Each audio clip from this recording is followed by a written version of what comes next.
ಎಲ್ಲರಿಗೂ ನಮಸ್ಕಾರ. ನಿನ್ನೆ ಪ್ರೌಢದೇವರಾಯನ ಕೇಳಿ ಎಲ್ಲ ರೋಮಾಂಚಿತರಾಗಿದ್ದೀರಾ.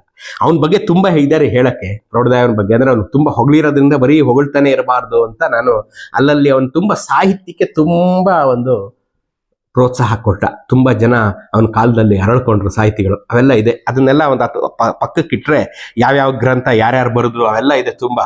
ಅದೆಲ್ಲ ನಿಮ್ಗೆ ಸ್ವಲ್ಪ ಬೋರ್ ಆಗ್ಬೋದು. ಮುಂದಕ್ಕೆ ನೋಡಿ, ರಾಯನು ತನ್ನ ಪೂರ್ವಜರ ಪರಂಪರೆಯನ್ನು ಅನುಸರಿಸಿ ವೈಯಕ್ತಿಕವಾಗಿ ಶೈವ ಮತಾನುಯಾಯಿಯಾಗಿದ್ದನು. ಆದರೂ ಅನ್ಯ ಧರ್ಮ ಮತಗಳಲ್ಲಿ ತುಂಬಾ ಸಹಾನುಭೂತಿಯುಳ್ಳವನಾಗಿದ್ದನು. ಈತ ವೀರಶೈವ ಮತವನ್ನು ಬಹಳವಾಗಿ ಪ್ರೋತ್ಸಾಹಿಸಿದನು.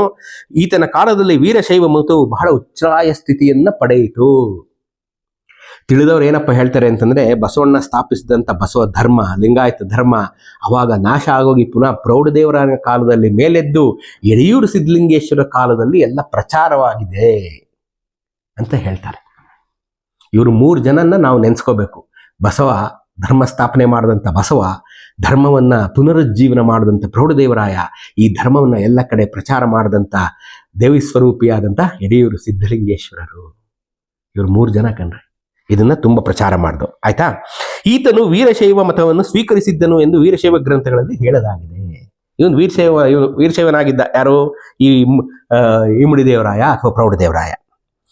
ಇವನು ತನ್ನ ಅರಮನೆಯ ನೆರೆಯಲ್ಲಿ ಒಂದು ಜೈನ ಬಸದಿಯನ್ನು ಕಟ್ಟಿಸಿದನು. ಅಷ್ಟೇ ಅಲ್ಲ, ತನ್ನ ಹುಟ್ಟು ಹಗೆಗಳಾದ ಮಹಮ್ಮದರಿಯರೊಡನೆ ಅವನಿಗೆ ವಿರೋಧ ಭಾವನೆ ಇರಲಿಲ್ಲ. ಅದು ಯುದ್ಧ ಕಾಲದಲ್ಲಿ ಮಾತ್ರ. ಮಿಕ್ಕಿದಂತೆ ಅವ್ರ ಜೊತೆನೂ ಫ್ರೆಂಡ್ಶಿಪ್ ಅಲ್ಲಿದ್ದ. ಮಹಮ್ಮದೀಯರನ್ನು ತನ್ನ ರಾಜ್ಯದಲ್ಲಿ ನೆಲೆಸಲು ಆಮಂತ್ರಿಸಿದನು. ಅವಾಗಲ ಅದನ್ನೇ ಹೇಳಿದ್ದು ನಿನ್ನೆ.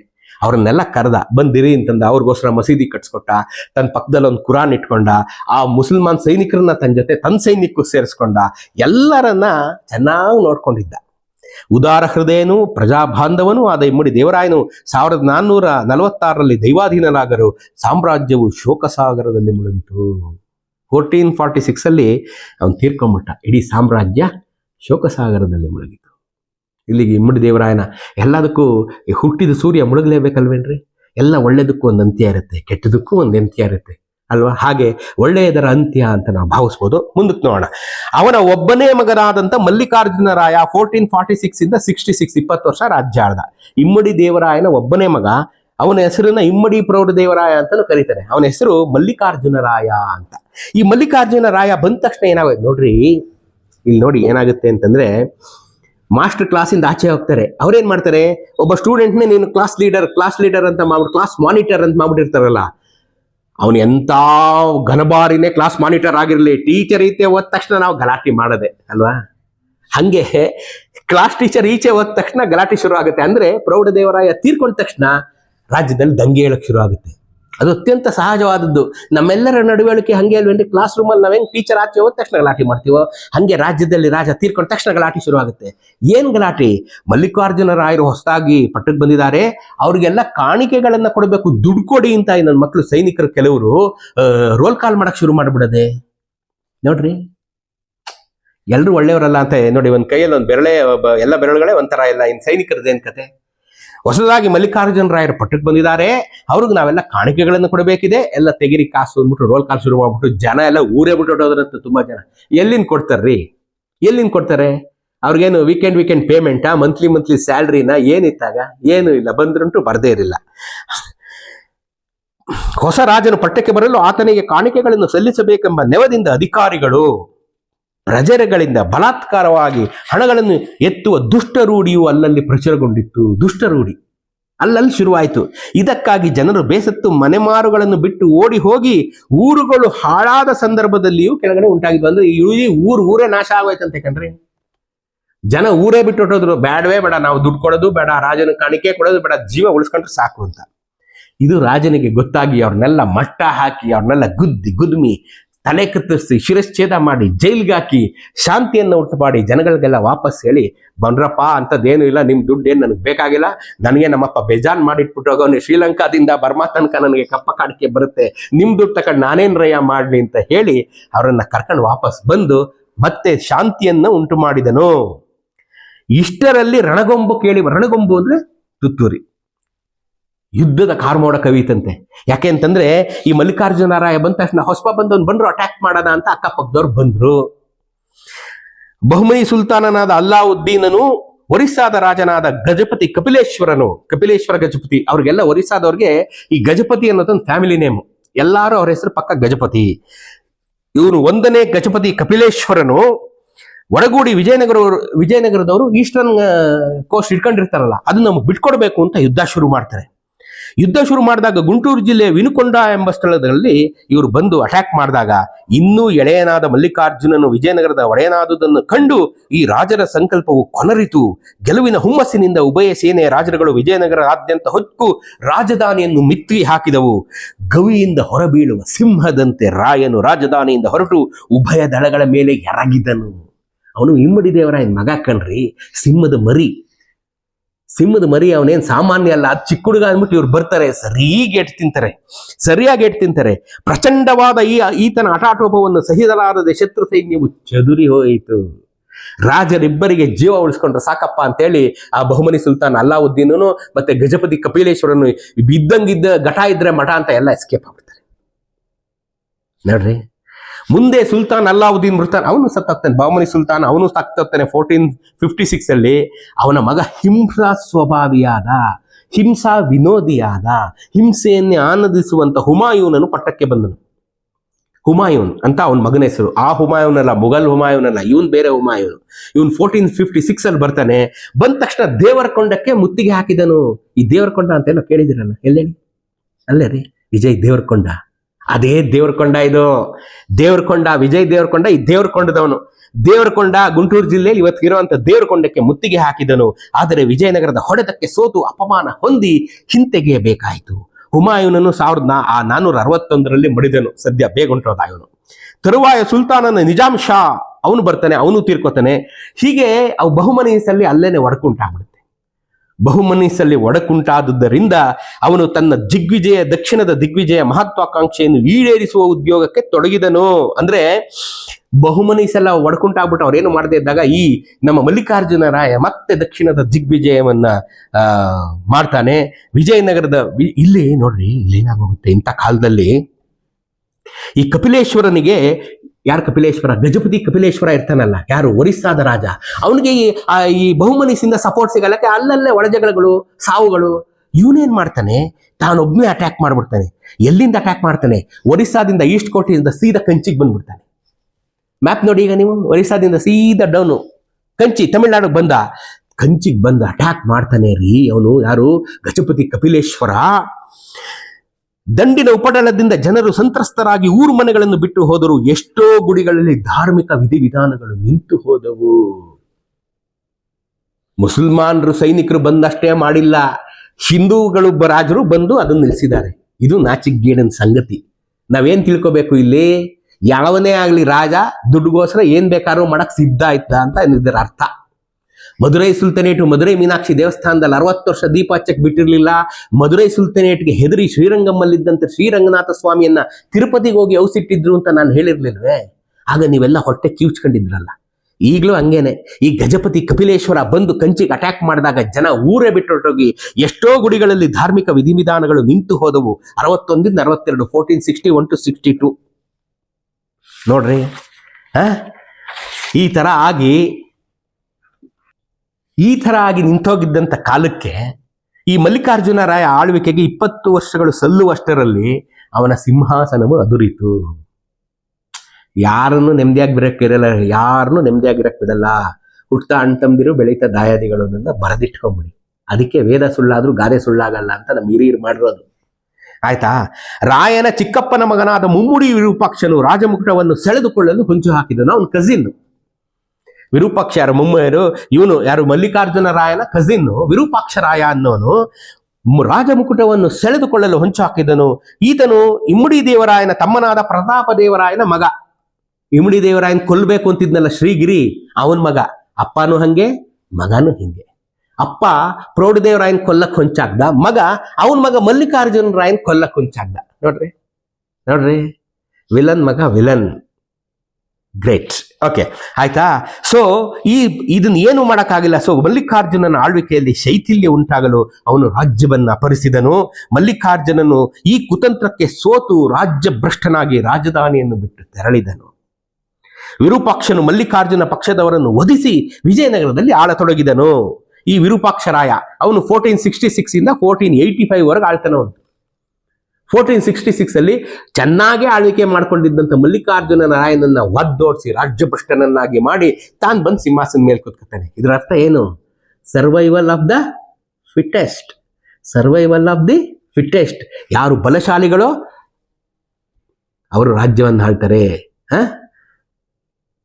ಏನು, ಯಾರ ಕೈಯಲ್ಲಿ ದಂಡ ಇದೆಯೋ ಅವನದೇ ಎಮ್ಮೆ ಅಂತ. ಯಾರ ಕೈಯಲ್ಲಿ ದೊಣ್ಣೆ ಇದೆಯೋ ಅವನೇ ನಾಯಕ, ದೊಣ್ಣೆ ನಾಯಕ. ಇವನ್ ಕೈಯಲ್ಲಿ ಇತ್ತು, ಒದ್ದೋಡಿಸ್ತಾ ವಿರೂಪಾಕ್ಷರಾಯ ಬಂದು ಕೂತ್ಕೊಂಡ. ಇತ್ಲ ಕಡೆ ರಾಜ್ಯಭ್ರಷ್ಟನಾದ ಮಲ್ಲಿಕಾರ್ಜುನನು ಅಲ್ಲಲ್ಲಿ ಅಲೆಯುತ್ತಾ ಮಹಾರಾಜಾದಿರಾಜ ಅಂತ ಬಿರುದು ತಕೊಂಡು ವಿರೂಪಾಕ್ಷನಿಗೆ ಪ್ರತಿಸ್ಪರ್ಧಿಯಾಗಿ ಸಾಮ್ರಾಜ್ಯ ನಂದು ಅಂತ 22 ವರ್ಷ ಅಲಿತಾನೆ.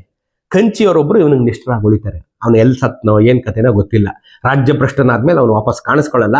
ಒಟ್ಟಲ್ಲಿ ಕಂಚಿ ಸೈಡು ಇವನು ಈ ವಿರೂಪಾಕ್ಷರಾಯ ವಿಜಯನಗರದಲ್ಲಿ ಕೂತಿದ್ರೆ ಅವ್ನು ಕಂಚಿ ಕಡೆ ಎಲ್ಲೋ ನಾನೇ ರಾಜ ಅನ್ಕೊಂಡು ಹೇಳ್ಕೊಂಡು 22 ವರ್ಷ ತಿರುಗ್ತಾನೆ. ಅಲ್ಲಿಗೆ ಅವನು ಎಂಡ್ ಆಗ್ತಾನೆ. ಈ ಕಡೆ ನಾನು ಒರಿಸ್ಸಾದ ಕಪಿಲೇಶ್ವರ ಒಂದು ಕಂಚಿನಲ್ಲಿ ಧಾರ್ಮಿಕ ವಿಧಿವಿಧಾನಗಳು ನಿಂತು ಹೋಗಿದ್ವು ಅಂತ ಹೇಳಿದ್ನಲ್ಲ, ಯಾವಾಗ ಒರಿಸ್ಸಾದಿಂದ ಕಪಿಲೇಶ್ವರ ಬಂದು ವಿಜಯನಗರಕ್ಕೆ ಎದುರಾಗಿ ನಿಂತನೋ ಇನ್ನೊಬ್ರು ವಿಜಯನಗರಕ್ಕೆ ಎದುರಾಗಿ ನಿಲ್ತಾರೆ. ಅವರು ಯಾರು? ಮಧುರೈನ ಪಾಂಡ್ಯರು. ಇವರು ಮಧುರೈನ ಪಾಂಡ್ಯರು ಸಂಭವರಾಯ ಮನೆತನದ ಅರಸರು ಪಾಂಡ್ಯರ ಮಾಂಡಲಿಕರಾಗಿದ್ದರು. ಆಯ್ತಾ? ಕಂಪಣ್ಣ ರಾಯ, ನಾನು ಹೇಳಿದ್ನಲ್ಲ ಕುಮಾರ ಕಂಪಣ, ಮಧುರೈನ ಗೆದ್ನಲ್ಲ, ಅವತ್ತಿನಿಂದ ಇವತ್ತುವರೆಗೂ ಮಧುರೈ ಪಾಂಡ್ಯನ್ಸು ಉಸಿರೇ ಬಿಚ್ಚಕ್ಕಾಗಿರ್ಲಿಲ್ಲ. ಯಾವಾಗ ಇಲ್ಲಿ ವಿಜಯನಗರದ ಆಳ್ವಿಕೆ ಸ್ವಲ್ಪ ಲೂಸ್ ಆಯ್ತೋ ಅವರು ಎದ್ ನಿಂತರು. ಇಮ್ಮುಡಿ ಹರಿಹರನ್ ಕಾಲದಲ್ಲೂ ಪಾಂಡ್ಯರು ಒಂದ್ಸಲಿ ದಂಡೆದ್ ಬಂದಿರ್ತಾರೆ. ಅವನು ಗುದ್ಮಿ ಅವರೆಲ್ಲ ಓಡಿಸಿ ಸುಮ್ಮನಾಗಿಸಿರ್ತಾನೆ. ಆದರೆ ಇಮ್ಮುಡಿ ವಿರೂಪಾಕ್ಷನ ಕಾಲದಲ್ಲಿ ಬಂದಾಗ ಇಮ್ಮುಡಿ ವಿರೂಪಾಕ್ಷನ ಕಾಲದಲ್ಲೂ ಅವನನ್ನು ಹತ್ತಿಕ್ತಾನೆ. ಈ ಸಮಯಕ್ಕೆ ಪಾಂಡ್ಯರ ಅರಸನಾಗಿದ್ದ ಭುವನೈಕ ವೀರ ಸಮರ ಕೋಲಾಹಲ ಎಂಬಾತನು ಈ ಗೊಂದಲದಲ್ಲಿ ಸ್ವತಂತ್ರರಾಗಲು ಹವಣಿಸಬೇಕೆಂದು ತನ್ನ ಶಕ್ತಿಯನ್ನು ಪರೀಕ್ಷಿಸಬೇಕೆಂದು ಬಗೆದು ಅವನು ಒಂದ್ಸಲಿ ಕಂಚಿ ಮೇಲೆ ದಂಡೆತ್ತು ಬಂದಾಗ ಒಂದ್ ಸ್ವಲ್ಪ ಕಾಲ ಕಂಚಿನ ಅವನು ಉಳಿಸ್ಕೊತಾನೆ. ಆದ್ರೂ ಉಳಿಕೊಳ್ಳೋದಿಲ್ಲ. ಈ ವಿರೂಪಾಕ್ಷರಾಯ ಅವನ್ನ ಒದ್ದೋಡಿಸಿ ಪುನಃ ಕಂಚಿ ತನ್ನ ಹತ್ರನೇ ಇಟ್ಕೋತಾನೆ. ಇದರ ಮಧ್ಯದಲ್ಲಿ ಒಂದು ದುರ್ಘಟನೆ ಆಗೋಗುತ್ತೆ. ಇದೇ ಸುಮಾರಿಗೆ ಅಂದ್ರೆ 1469 ಸುಮಾರಿಗೆ ಒಂದು ದುರ್ಘಟನೆ ಆಗುತ್ತೆ. ಏನಪ್ಪ? ಭಟ್ಕಳ. ನಮ್ಮ ಭಟ್ಕಳದಲ್ಲಿ ಏನಪ್ಪಾ ಅಂತಂದ್ರೆ, ಈ ಭಟ್ಕಳದಲ್ಲಿ ಡೇ 1 ಮುಸಲ್ಮಾನೇ ಇರೋದು. ಮುಸಲ್ಮಾನರ ಸಂಖ್ಯೆನೇ ಜಾಸ್ತಿ ಇರೋದು. ವೆಸ್ಟ್ ಕೋಸ್ಟ್ ಕಂಪ್ಲೀಟ್ ವ್ಯಾಪಾರದ ಹಿಡಿತವೆಲ್ಲ ಭಟ್ಕಳದ ಮುಸಲ್ಮಾನರ ಕೈಯಲ್ಲಿ ಅವತ್ತಿಂದನೂ ಇತ್ತು. ವಿಜಯನಗರದ ಅರಸರಿಗೆ ಬೇಕಾಗುವ ಯುದ್ಧದ ಕುದುರೆಗಳನ್ನು ಪ್ರದೇಶದಿಂದ ತರಿಸಿ ಪೂರೈಸುವ ಗುತ್ತಿಗೆಯೂ ಈ ಮುಸಲ್ಮಾನರ ಕಡೆಗೆ ಇತ್ತು ಆ ಕಾಲದಿಂದ. ಹೀಗಿರಲು ಆ ವರ್ತಕರು ಏನ್ ಮಾಡ್ತಾರೆ? ಮುಸಲ್ಮಾನ್ ವರ್ತಕರಲ್ವಾ, ಅವ್ರೇನ್ ಮಾಡ್ತಾರೆ? ಕಂಪ್ಲೀಟ್ ಆಗಿ ಪರ್ಷಿಯಾದಿಂದ ಕುದುರೆಗಳು ತರಿಸಿ ವಿಜಯನಗರ ಸಪ್ಲೈ ಮಾಡುವಂತ ಕಾಂಟ್ರಾಕ್ಟ್ ಇವ್ರ ಹತ್ರ ಇರುತ್ತೆ. ಇವ್ರೇನ್ ಮಾಡ್ತಾರೆ? ಈ ಯುದ್ಧಗಳೆಲ್ಲ ನೋಡ್ತಿರ್ತಾರಲ್ಲ, ನಾವ್ಯಾಕೆ ವಿಜಯನಗರಕ್ಕೆ ನಾವು ಕುದುರೆ ತರಿಸ್ಕೊಟ್ಬಿಟ್ಟು ನಾವೇ ಬಹುಮನಿ ಸುಲ್ತಾನ್ ಮೇಲೆ ಎತ್ಕಟ್ಟಂಗಾಗತ್ತೆ ಅಂತ ಕಾಂಟ್ರಾಕ್ಟ್ ನ ಇವರೇ ಮುರಿದು ನಂಬಿಕೆ ದ್ರೋಹ ಮಾಡಿ ಕುದುರೆಗಳನ್ನು ತರಿಸಿ ನಿಜಾಮಿನಿಗೆ ಕೊಟ್ಬಿಡ್ತಾರೆ. ಬಹುಮನಿ ಸುಲ್ತಾನಿಗೆ ಕೊಟ್ಬಿಡ್ತಾರೆ. ಆಗ ಇದು ವಿರೂಪಾಕ್ಷ ಬಹಳ ತಲೆ ಕೆಟ್ಟೋಗುತ್ತೆ. ಇದು ವಿರೂಪಾಕ್ಷ ರಾಯನ ಟೈಮಲ್ಲೇ. ಆಗ ಅವನು ಅವ್ರನ್ನ ಅಟ್ಯಾಕ್ ಮಾಡಿ ಭಟ್ಕಳದಲ್ಲಿ 10,000 ಮುಸಲ್ಮಾನರ ಮಾರಣ ಹೋಮವನ್ನ ಮಾಡ್ತಾನೆ. 10,000. ಇದರಲ್ಲಿ 10,000 ಮುಸಲ್ಮಾನರು ಪ್ರಾಣಕ್ಕೆ ಎರವಾದರು ಎಂದು ಹೇಳುತ್ತಾರೆ. ಹತ್ಯಾಕಾಂಡದಲ್ಲಿ ಉಳಿದವರು ಗೋವೆಗೆ ಓಡಿ ಹೋಗಿ ಒಕ್ಕಲಾದರು. ಅಂದ್ರೆ ಗೋವಾದಲ್ಲಿ ಸೆಟ್ಲ್ ಆಗ್ಬಿಟ್ರು, ಭಟ್ಕಳಕ್ಕೆ ವಾಪಸ್ಸೇ ಬರಲಿಲ್ಲ ಅವರು. ಯಾವಾಗ ಇವರು ಕಾಂಟ್ರಾಕ್ಟ್ ಮುರಿದು ಈ ಬಹುಮನೀಸ್ಗಳಿಗೆ ಕುದುರೆ ಸಪ್ಲೈ ಮಾಡಕ್ ಶುರು ಮಾಡಿದ್ರು, ಕೋಪಗೊಂಡಂತ ವಿರೂಪಾಕ್ಷರಾಯ ಭಟ್ಕಳದ ಮೇಲೆ ಅಟ್ಯಾಕ್ ಮಾಡಿ ಈ ವ್ಯಾಪಾರಸ್ಥರನ್ನೆಲ್ಲ ಕೊಂದಾಕ್ಬಿಡ್ತಾನೆ. ಅಜಮಾಸು 10,000 ಅಂತ ಈ ಪುಸ್ತಕ ಬರೀತದೆ. ಮಿಕ್ಕದವರೆಲ್ಲ ತಪ್ಪಿಸ್ಕೊಂಡು ಓಡೋಗಿ ಗೋವಾಗೆ ಸೇರ್ಕೊಂಡ್ರು. ಯಾವಾಗ ಈ ಮುಸಲ್ಮಾನರ ಹತ್ಯೆಯನ್ನ ಈ ವಿರೂಪಾಕ್ಷರಾಯ ಮಾಡ್ತಾನೋ, ಈ ಬಹುಮನಿ ಸುಲ್ತಾನನಿಗೆ ಅವನು ಕೋಪ ಬರುತ್ತೆ. ಹೆಂಗೆ ನೀನು ನಮ್ಮವ್ರನ್ನ ಕೊಂದೆ ಅಂತ ಹೇಳಿ ಸುಲ್ತಾನ ಮೊಹಮ್ಮದ್ ಶಾ ತನ್ನ ಮಂತ್ರಿ ಆದಂತ ದ ಫೇಮಸ್ ಮಿನಿಸ್ಟರ್, ಇತಿಹಾಸದಲ್ಲಿ ಬಹಳ ಫೇಮಸ್ ಆದನು ಮೊಹಮ್ಮದ್ ಗವಾನ್. ನೀವು ಬೀದರಲ್ಲಿ ಇವ್ರ ಲೈಬ್ರರಿ ನೋಡ್ಬೇಕ್ರಿ. ಮೊಹಮ್ಮದ್ ಗವಾನ್, ಈ ಮೊಹಮ್ಮದ್ ಗವಾನ್ ಇವನನ್ನೇ ಅನುಮಾನಿಸಿ ರಾಜ ಇಂಥ ಮಂತ್ರಿಯನ್ನೇ ಅವಮಾನಿಸಿ ಕೊಂದಾಕ್ಬಿಡ್ತಾನೆ. ಏನಕ್ಕೆ ಅನುಮಾನಿಸಿ ಕೊಂದಾಕ್ಬಿಡ್ತಾನೆ ಅಂತಂದ್ರೆ, ಇವ್ರು ಸುತ್ತಮುತ್ತ ಆಗದೆ ಇರೋರು ಯಾರು ಇಬ್ರು ಚೆನ್ನಾಗಿದ್ಬಿಟ್ರೆ ಮಧ್ಯೆ ಉಳಿಯಿಂಡವ್ರು ತುಂಬಾ ಜನ ಇರ್ತಾರಲ್ಲ, ಬತ್ತಿ ಕುಮಾರ್ಸ್, ಈ ರಾಜನಿಗೂ ಈ ಮೊಹಮ್ಮದ್ ಶಾಗುನು ಮೊಹಮ್ಮದ್ ಗವಾನ್ಗೂ ಮಧ್ಯೆ ಬತ್ತಿ ಇಕ್ಬಿಡ್ತಾರೆ. ಆ ರಾಜ ನಂಬಲ್ಲ. ಅವ್ರು ಏನ್ ಬತ್ತಿ ಇಕ್ಕಿಟ್ಟಿರ್ತಾರೆ? ಮೊಹಮ್ಮದ್ ಗವಾನು ನೀ ಕೊಟ್ಟ ದುಡ್ಡೆಲ್ಲ ಬೇಜಾನ್ ದುಡ್ಡು ಹೊಡೆದಿಟ್ಬಿಟ್ಟು ನೀನೇನ್ ನೋಡಿದ್ಯಾ, ಅವ್ನ ಮನೆ ನೋಡ್ಬೇಕು ನೀನು, ಒಳಗಡೆ ಯಾವತ್ತಾರ ಕಳಿಸಿದ್ಯಾ, ಸಿಕ್ಕಾಪಟ್ಟೆ ದೊಡ್ಡ ಮನೆ, ಒಳಗಡೆ ದೊಡ್ಡದು ಒಂದು ಇದೆ ಭಂಡಾರನೇ ಇದೆ ಅಂತ ಕೊಟ್ಬಿಡ್ತಾರೆ. ಇವನು ಅವನನ್ನ ಸಾಯಿಸ್ಬಿಡ್ತಾನೆ. ಅವನ ಮನೆಗೆ ನೀವು ನೋಡಿದ್ರೆ ಅಭೂತಪೂರ್ವವಾದಂಥ ಒಂದು ಗ್ರಂಥಾಲಯ ಇರುತ್ತೆ. ನ ಭೂತೋ ನ ಭವಿಷ್ಯತಿ ಅನ್ನುವಂಥ ಒಂದು ಗ್ರಂಥಾಲಯ ಮಹಮ್ಮದ್ ಗವಾನ್ ಇಟ್ಟಿರ್ತಾನೆ. ಈ ಮಹಮ್ಮದ್ ಗವಾನ್ ಹೆಸರಲ್ಲೇ ನಾಟಕಗಳು, ಕಾವ್ಯಗಳು, ಸಾಹಿತ್ಯ ಎಲ್ಲ ಬಂದಿದೆ. ಈ ಮಹಮ್ಮದ್ ಗವಾನ್ಗೆ ಒಂದು 10 ಎಪಿಸೋಡ್ ಮಾಡ್ಬೋದು, ಆ ಥರ ಇದೆ. ಅದನ್ನು ನೋಡೋಣ, ನಾವು ಟೈಮ್ ಸಿಕ್ಕರೆ ಮಹಮ್ಮದ್ ಗವಾನ್ ಬಗ್ಗೆನೂ ಮಾಡ್ತೀನಿ. ಅದು ಬೇರೆ ಪುಸ್ತಕನೇ ಇದೆ ನನ್ನ ಹತ್ರ, ಮಹಮ್ಮದ್ ಗವಾನ್ ಅಂತಾನೆ ಪುಸ್ತಕ ಇದೆ. ಅಂತ ಮಹಮ್ಮದ್ ಗವಾನ್ ಹೇಳ್ತಾನೆ ಇವನು, ಹೋಗು ನೀನು ಗೋವಾಗೆ ಅಂತ. ಮಹಮ್ಮದ್ ಗವಾನು ಜಲಮಾರ್ಗಗಳಿಂದ ನೆಲಮಾರ್ಗಗಳಿಂದ ಗೋವೆಯನ್ನು ಮುತ್ತಿ ವಿಜಯನಗರ ಅರಸರ ಮೇಲೆ ಗೆಲ್ತಾನೆ ರೀ ಮಂತ್ರಿ ಮಹಮ್ಮದ್ ಗವಾನ್. ಈ ವಿರೂಪಾಕ್ಷರಾಯನ್ನ ಗೆದ್ದು ಗೋವಾನ್ ಕಿತ್ಕೋತಾನೆ. ಯಾವ ಗೋವೆಯನ್ನ ಮೊದಲು ನಮ್ಮ ವಿಜಯನಗರದ ಅರಸರು ವಶಪಡಿಸ್ಕೊಂಡಿದ್ರೋ, ಈ ವಿರೂಪಾಕ್ಷರಾಯನಿಂದ ಗೋವೆನ ಕಿತ್ಕೊಂಡು ಇವ್ರು ಇಟ್ಕೊಂಡ್ಬಿಡ್ತಾರೆ. ಯಾರು? ಬಹುಮನಿಸ್ಸು. ವಿರೂಪಾಕ್ಷರಾಯ ಕಳೆದುಕೊಂಡ ಗೋವೆಯನ್ನು ಮತ್ತೆ ಪಡೆಯಲು ಹೆಣಗಿ ಬೆಳಗಾವಿಯ ದುರ್ಗಾಧಿಕಾರಿಯನ್ನ ಗೋವೆ ಮೇಲೆ ಕಳಿಸ್ತಾನೆ. ಇವ್ರು ಬೆಳಗಾವಿನೂ ಕಳ್ಕೊಂಡ್ಬಿಡ್ತಾರೆ. ಇಟ್ಲ ಕಡೆ ಗೋವಾನೂ ಇಲ್ಲ, ಬೆಳಗಾವೂ ಇಲ್ಲ. ಎರಡು ಇವರ ಯಾರಿಗೆ ಕಲಬುರಗಿಯ ಬಹುಮನಸ್ಸಿಗೆ ವಶ ಆಗೋಗುತ್ತೆ. ಇತ್ತ ಬೆಳಗಾವಿ ಶಹರವೂ ಸಹ ಸ್ವಾಧೀನವಾಗಿ ವಿಜಯನಗರದ ಕೈಬಿಟ್ಟು ಹೋಯಿತು. ಅತ್ತ ಗೋವೆಯೂ ವಶವಾಗಲಿಲ್ಲ. 1472ರಿಂದ 73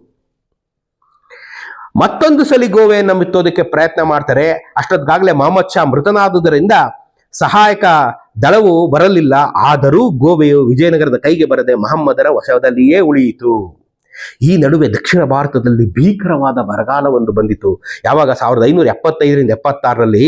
ಈ ಹಾವಳಿ ಎಂಥದ್ದು ಅಂದ್ರೆ ಲಕ್ಷಾಂತರ ಜನ ತೀರ್ಕೊಂಡ್ಬಿಡ್ತಾರಂತೇಳಿ. ಲಕ್ಷಾಂತರ ಜನ ತೀರ್ಕೊಂಡಾಗ ಇಂಥದ್ದೆಲ್ಲ ನಡೀತಿದ್ದಂಥ ಕಾಲದಲ್ಲಿ ಈ ಬಲಾತ್ಕಾರದಿಂದ ವಿರೂಪಾಕ್ಷನು ಕಿತ್ಕೊಂಡಲ್ಲಪ್ಪ, ಮಲ್ಲಿಕಾರ್ಜುನ ರಾಯನಿಂದ ಬಲಾತ್ಕಾರದಿಂದ ವಿರೂಪಾಕ್ಷನ್ ಕಿತ್ಕೊಂಡಲ್ಲ. ಆದ್ರೂ ಅವನಿಗೆ ವಿವೇಕಿಯಾಗಿರಲಿಲ್ಲ. ಬೈತಾರೆ, ವಿರೂಪಾಕ್ಷನು ಸಾಹಸಿಯಾಗಿದ್ದರೂ ವಿವೇಕಿಯಾಗಿರಲಿಲ್ಲ. ಈತನು ತೊಟ್ಟ ಹರಿರಾಯ ವಿಭಾಡ, ಪರರಾಯ ಭಯಂಕರ, ಹಿಂದೂರಾಯ ಸುರತ್ರಾಣ, ಕರ್ನಾಟಕೇಶ್ವರ, ರಾಯಕುಂಜರ ಮುಂತಾದ ಬಿರುದುಗಳು ಇವನಿಗೆ ಅಲಂಕಾರಪ್ರಾಯವಾಗದೆ ಕಳಂಕಪ್ರಾಯವಾಗಿದ್ದವು ಅಂತ ಇತಿಹಾಸ ಬರೀತದೆ ನೋಡ್ರಿ. ವಿಜಯನಗರದಲ್ಲಿ ಎಲ್ಲರೂ ಕೇಪಬಲ್ ಇರಲಿಲ್ಲ, ಎಂತ ಕಳಂಕಪ್ರಾಯರಾಗಿದ್ದವರು ಇದ್ರು. ಮಲ್ಲಿಕಾರ್ಜುನ ರಾಯ, ವಿರೂಪಾಕ್ಷರಾಯ ಇವರೆಲ್ಲ ನೋಡ್ರಿ. ಇಂಥ ಮುಂತಾದ ಬಿರುದುಗಳು ಈತನಿಗೆ ಅಲಂಕಾರಗಳಾಗದೆ ಕಳಂಕಪ್ರಾಯವಾದವು. ಈತನು ತನ್ನ ಸಾಮರ್ಥ್ಯದ ದುರುಪಯೋಗವನ್ನು ಮಾಡಿ ಹರಿಹರ ಬುಕ್ಕ ಮೊದಲಾದವರು ಶೌರ್ಯ ದಕ್ಷತೆಯಿಂದ ಗಳಿಸಿಕೊಟ್ಟ ವಿಜಯನಗರ ಸಾಮ್ರಾಜ್ಯ ಗೌರವವನ್ನು ಮಣ್ಣು ಪಾಲು ಮಾಡಿದನು. ನಾವೆಲ್ಲ ತಲೆ ತಗ್ಸ್ಬೇಕು ಅಲ್ವಾ? ಇವನು ಭಟ್ಕಳದ ಮೇಲೆ ಹೋಗಿ ಇವನು ಆ ಥರ ಅವ್ರನ್ನೆಲ್ಲ ಶಿಕ್ಷೆಗೊಳಪಡಿಸದೆ ಅವನ್ನ ಕೊಂದಾಗ್ಲೇ ನೀವು ಅದನ್ನ ಹೇಳ್ಕೋಬೇಕು ನೀವು ಅಲ್ವೇ? ಅವತ್ತಿನ ಕಾಲಘಟ್ಟ ಹಂಗಿತ್ತು. ಆದರೆ ಹರಿಹರ ಬುಕ್ಕ ಮೊದಲಾದವರು ಬಹುಶೌರ್ಯ ದಕ್ಷತೆಯಿಂದ ಕಟ್ಟಿ ಬೆಳೆಸಿದ ವಿಜಯನಗರ ಸಾಮ್ರಾಜ್ಯದ ಗೌರವವನ್ನು ಕೆಲಕಾಲ ಮಣ್ಣು ಪಾಲು ಮಾಡಿದನು. ಆಯ್ತಾ? ಮಲ್ಲಿಕಾರ್ಜುನರಾಯ ಸುಖಲೋಲುಪನಾಗಿ ತನ್ನ ಕರ್ತವ್ಯವನ್ನು ಮರೆತು ಆಡಳಿತವನ್ನು ದುರ್ಬಲತೆಗೆ ಈಡು ಮಾಡಿದಾಗ ಅವನನ್ನ ಯಾಕೆ ರಾಜ್ಯ ಭ್ರಷ್ಟ ಮಾಡ್ದ ಅಂತ ಗೊತ್ತಾಯ್ತಾ? ಅವನು ಸುಖಲೋಲುಪನಾಗಿ ಕರ್ತವ್ಯ ಮರೆತು ಆನಂದವಾಗಿ, ಅಂದ್ರೆ ಅರ್ಥ ಮಾಡ್ಕೊಳ್ರಿ ನೀವು. ಬೆಳಗ್ಗೆ ಎದ್ದು ಡ್ಯಾನ್ಸ್, ಮಧ್ಯಾಹ್ನ ಡ್ಯಾನ್ಸ್, ರಾತ್ರಿ ಡ್ಯಾನ್ಸ್, ಹಾಕೋ ಡ್ಯಾನ್ಸ್. ಇನ್ನೇನ್ ಮಾಡ್ತಾರೆ? ಒದ್ದೋಡ್ಸಿದ್ರು ಅವನನ್ನು ಒದ್ದೋಡಿಸ್ಬಿಟ್ಟು ಇವನ್ ಬಂದಲ್ರಿ, ಇವನು ಅದೇ ಮಾಡ್ದ ಅಂತ ಇವ್ರು ಬೈಯೋದು. ಮಲ್ಲಿಕಾರ್ಜುನನು ಕರ್ತವ್ಯವನ್ನು ಮರೆತು ಅಸಮರ್ಥನಾದಾಗ ಅವನಿಗೆ ಈತನು ನೆರವಾಗಿ ಸುಸ್ಥಿತಿ ಗೌರವವನ್ನ ಕಾಪಾಡ್ಬೇಕಾಗಿತ್ತಲ್ವೇ? ಅಯ್ಯಯ್ಯೋ, ನನ್ನ ಕಸಿನ್ ಹಿಂಗಾಗ್ತಾ ಇದ್ದೇನೆ, ನಾನ್ ಸಪೋರ್ಟ್ ಮಾಡಿ ನಮ್ಮ ತಾತ ಮುತ್ತಾತಂದಿರು ಕಟ್ಟಿ ಬೆಳೆಸಿದ ವಿಜಯನಗರ ಸಾಮ್ರಾಜ್ಯವನ್ನ ಉಳಿಸಬೇಕಾಗಿತ್ತಲ್ವೇ ಇವನು? ಅದಂತೂ ಇರ್ಲಿ, ಇವನು ಸಾಮ್ರಾಜ್ಯದ ಭದ್ರತೆಗಾಗಿ ಹೆಣಗೋದೇ ಅವನ ಕರ್ತವ್ಯ. ದೊಡ್ಡ ಸಾಮ್ರಾಜ್ಯ ತಗೊಂಬಿಟ್ಟ ಕೈಗೆ, ಹುಲಿ ಸವಾರಿ ಕೂತ್ಕೊಂಡ್ಬಿಟ್ಟ, ಇವನಿಗೆ ಉಳಿಸ್ಕೊಳಕ್ ಆಗದೆ ಹೋಯ್ತು. ಗೋವಾ ಕಳ್ಕೊಂಡ, ಬೆಳಗಾಂ ಕಳ್ಕೊಂಡ, ಕಂಚಿ ಕಳ್ಕೊಂಡ, ಇವನ್ ಕೆಲ ಉಳಿಸ್ಕೊಳಕ್ ಆಗ್ಲಿಲ್ಲ. ಈ ರಾಯನು ಅದನ್ನೂ ಮಾಡಲಿಲ್ಲ. ಈತನ ಶೌರ್ಯ ಚಾತುರ್ಯವೆಲ್ಲವೂ ತನ್ನ ಸಿಂಹಾಸನವನ್ನು ಸಂಪಾದಿಸುವುದರಲ್ಲಿ, ಅಂದ್ರೆ ಸಿಂಹಾಸನ ಉಳಿಸ್ಕೊಳ್ಳೋದ್ರಲ್ಲೇ ವ್ಯಯವಾದುದರಿಂದ ಇವನ ಮುಂದಿನ ಆಳ್ವಿಕೆಯು ಯಾವ ವಿಧದಿಂದಲೂ ಸಾಮ್ರಾಜ್ಯಕ್ಕೆ ಹಿತಕರವಾಗಿರಲೇ ಇಲ್ಲ. ಇವನ್ ಬರೀ ತನ್ನ ಸೀಟ್ ಉಳಿಸ್ಕೊಳ್ಳದೆ ಎಲ್ಲ ಕೇಳ್ದಂಗಿದೆ ಅಲ್ವಾ? ಸೇಮ್ ಇವತ್ತಿನ ನಮ್ಮ ರಾಜಕಾರಣಿಗಳು ಬರ್ತಾರೆ, ತಮ್ಮ ಮಿನಿಸ್ಟ್ರಿಗಿರಿ ಉಳ್ಕೊಂಡ್ಬಿಡ್ಬೇಕಿಲ್ಲಿ. ಯಾವ್ದು ಹೆಂಗಾರ ಎಕ್ಕುಟ್ಟೋಗ್ಲಿ, ಇಡೀ ರಾಜ್ಯ ರೋಡ್ಗಳೆಲ್ಲ ಕಿತ್ತು ಹೋಗ್ಲಿ, ಏನೇ ಆಗೋಗ್ಲಿ, ಜನ ಸಾಯ್ಲಿ, ಇವ್ರಿಗೆ ತಮ್ಮ ಸೀಟ್ ಮುಖ್ಯ. ಹಂಗೆ ಇದೆಲ್ಲ ಅವತ್ತಿಂದನೇ ಈ ರಾಜಕಾರಣಿಗಳೆಲ್ಲ ಇವ್ರುಗಳೇ ಕಣ್ರಿ. ಮತ್ತೆ ಹುಟ್ಟಿ ಬಂದು ಇಲ್ಲಿ ನಮ್ನ ಆಳ್ತಾ ಇರೋ ಇವು ಅಲ್ಲರ್ರಿ. ಅಯ್ಯೋ, ಮಲ್ಲಿಕಾರ್ಜುನನ ಆಳ್ವಿಕೆಯಲ್ಲಿ ಉಂಟಾದ ಪ್ರಭುತ್ವದ ದೌರ್ಬಲ್ಯವೆಲ್ಲವೂ, ಆಡಳಿತದ ಶೈಥಲ್ಯವೂ ಇವನ ಆಳ್ವಿಕೆಯಲ್ಲಿ ಮುಂದುವರೆದು ಮತ್ತೊಂದು ರಾಜ್ಯ ಕ್ರಾಂತಿಗೆ ಮಾರ್ಗವಾಯಿತು. ಅರ್ಥ ಮಾಡ್ಕೊಳ್ರಿ, ಒಬ್ಬ ಆಡಳಿತ ಚುಕ್ಕಾಣಿ ಹಿಡಿದವನು ಆಡಳಿತ ವೈಫಲ್ಯವನ್ನು ಕಂಡ್ರೆ ಏನಾಗುತ್ತೆ ಅನ್ನೋದು. ಇಲ್ಲಿ ಎರಡೆರಡು ರಾಜರು, ಮಲ್ಲಿಕಾರ್ಜುನ ರಾಯ, ವಿರೂಪಾಕ್ಷ ರಾಯ, ಇಬ್ರು ಹೇತ್ಲಾಂಡಿಗಳು, ಅಂದ್ರೆ ಶೌರ್ಯರು, ವೀರರು. ಆದರೆ ವಿಜಯನಗರಕ್ಕೆ ಅಂದ್ರೆ ತನ್ನ ಮನೆಗೆ, ತನ್ನ ಸಿಂಹಾಸನಕ್ಕೆ, ತನ್ನ ರಾಜ್ಯಕ್ಕೆ ಯಾವ ನ್ಯಾಯವನ್ನು ಉಂಟು ಮಾಡಲಿಲ್ಲ ಇವರಿಬ್ರು. ಆಯ್ತಾ? ಅದರಿಂದ ಮತ್ತೊಂದು ರಾಜ್ಯ ಕ್ರಾಂತಿಗೆ ಬಂತು. ರಾಜ್ಯ ಕ್ರಾಂತಿ ಅಂದ್ರೆ ಇವರಿಬ್ಬರನ್ನು ಒದ್ದೋಡಿಸ್ಬೇಕು ಅಂತ ಬಂತು. ಇವನು ಕಪಿಲೇಶ್ವರ ವಿಜಯನಗರ ಸಾಮ್ರಾಜ್ಯದಲ್ಲಿ ಕಂಚಿಯವರೆಗೆ ನುಗ್ಗಿ ಗೊಂದಲವೆಬ್ಬಿಸಲು ಸಮರ್ಥನಾದುದು ಮಲ್ಲಿಕಾರ್ಜುನನ ಹೇಡಿತನದಿಂದಲೇ ಅಲ್ವೇ? ಮುಂದೆ ಪಾಂಡ್ಯರು ಕಂಚಿಯನ್ನು ಕಸಿದುದು ಈ ವಿರೂಪಾಕ್ಷನ ಹೇಡಿತನದಿಂದಲೇ. ಅದಕ್ಕೆ ಸಾಕ್ಷಿಯಾಗಿದೆ ಗೋವೆ ಬಹುಮನೆಯರ ಕೈವಶವಾದುದು ಇದರಿಂದಲೇ. ವಿರೂಪಾಕ್ಷನ ಕರ್ತವ್ಯ ಭ್ರಷ್ಟತೆಯಾಗಿದೆ. ಮೊಹಮ್ಮದ್ ಶಾನು ತೆಲುಗುನಾಡಿನಲ್ಲಿ ಒಳನುಗ್ಗಿದುದು ವಿರೂಪಾಕ್ಷನ ಬಲಹೀನ ಆಡಳಿತಕ್ಕೆ ಪ್ರಮಾಣವಾಗಿದೆ. ಇವ್ರನ್ನ ಬೈದು ಇವ್ರಿಗೆ ಅಷ್ಟೋತ್ತರ ಮಾಡಾಕ್ಬಿಟ್ಟವ್ರೆ ಇಲ್ಲಿ ಇತಿಹಾಸಕಾರರು.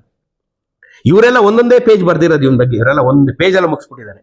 ಇವರು ನಮ್ಮ ದೇಸಾಯಿಯವರು ಸ್ವಲ್ಪ ಡೀಟೇಲ್ ಆಗಿ ಬರೆದು ನಿಮ್ಗೆ ಅರ್ಥ ಮಾಡಿಸಿದ್ದಾರೆ. ಇಲ್ಲಿಗೆ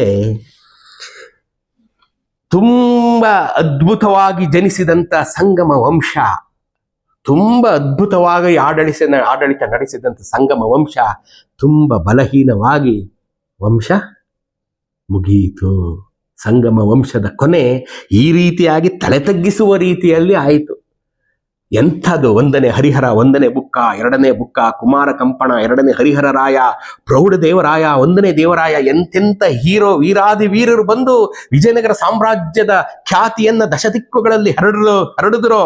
ಅಂಥ ಮಕ್ಕಳು ಆನೆ ಹೊಟ್ಟೆಯಲ್ಲಿ ಸೂಲಂಗಿ ಹುಟ್ಟಿದಂಗೆ ಹುಟ್ಟುಬಿಟ್ಟು ಈ ಮಕ್ಕಳು, ಇವರುಗಳು, ಈ ಮಲ್ಲಿಕಾರ್ಜುನ ರಾಯ, ವಿರೂಪಾಕ್ಷ ರಾಯ, ಈ ಮೂದೇವಿಗಳು ಇವ್ರನ್ನ ಎಲ್ಲ ಹದಗೆಡಿಸ್ಬಿಟ್ಟು ಅವ್ರು ಗೆದ್ದಿದ್ದನ್ನೆಲ್ಲ ವಾಪಸ್ ಕೊಟ್ಬಿಟ್ಟು ಸುಖಲೋಲುಪರಾಗಿ ರಾಜ್ಯಭ್ರಷ್ಟರಾಗಿ ಅಲೆದಲೆದು ಸತ್ರು.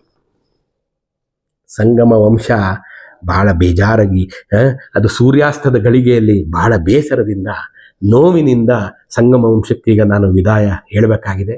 ಸಂಗಮ ವಂಶದ ಆಡಳಿತವನ್ನು ನೀವೆಲ್ಲ ಕೇಳಿದ್ರಿ. ಈಗ ಇಷ್ಟು ಎಪಿಸೋಡು ಸಂಗಮ ವಂಶವೇ ಆಯಿತು. ಲೆಕ್ಕ ಹಾಕ್ರಿ. ಹೇಗೆ ಉದಯ ಆಯಿತು ವಿಜಯನಗರ ಸಾಮ್ರಾಜ್ಯ, ಹೇಗೆ ಮೆರೀತು, ಹೇಗೆ ಬಂಗಾಳದಿಂದ ಮಲಬಾರ್ವರೆಗೆ ತನ್ನನ್ನು ಇಟ್ಕೊಂತು, ಶ್ರೀಲಂಕಾ ಬರ್ಮಾದಿಂದ ಕಪ್ಪು ಕಾಣಿಕೆಗಳನ್ನು ಸ್ವೀಕರಿಸ್ತು, ಎಲ್ಲವನ್ನು ನೀವು ಕೇಳಿದ್ರಿ. ಸಂಗಮ ವಂಶದ ಕೊನೆಯಾಯಿತು. ಸೋಮವಾರದಿಂದ ಸಾಳುವ ವಂಶ ಶುರುವಾಗುತ್ತೆ. ಸಾಳುವ ನರಸಿಂಗನ ಅಭ್ಯುದಯ ಸೋಮವಾರ ಹೇಳ್ತೀನಿ.